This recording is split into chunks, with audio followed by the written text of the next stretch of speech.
Cellules, histoire et géographie, lycée Jignabo. Leçon, le modèle économique japonais. Introduction, le Japon, malgré ses conditions naturelles défavorables et les séquelles de la Seconde Guerre mondiale, est devenu la quatrième puissance économique mondiale. Ce miracle économique repose sur un modèle capitaliste bien organisé, mais confronté à certaines limites. Les fondements du modèle économique japonais. Le modèle repose d'abord sur des valeurs culturelles fortes, telles que la discipline, le respect de la hiérarchie et l'esprit de travail. La population, hautement qualifiée, constitue une ressource humaine précieuse. Le tissu économique est structuré autour de grandes entreprises appelées keiretsu et de nombreuses PME dynamiques qui leur sont liées. L'État joue un rôle déterminant, notamment en contrôlant les technopoles et en consacrant 1,5% du PIB à la recherche et au développement. Le Japon, une grande puissance économique.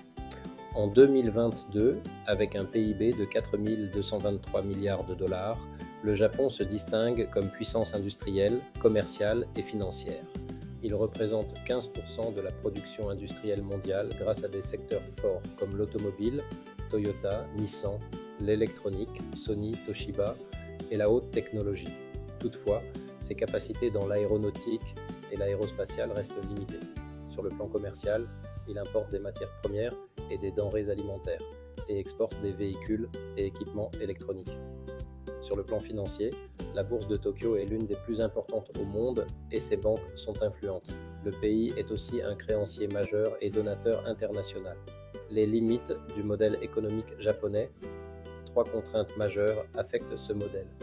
Les risques naturels, séismes, typhons, la forte dépendance extérieure due à un manque de ressources, le vieillissement démographique avec une population active en déclin.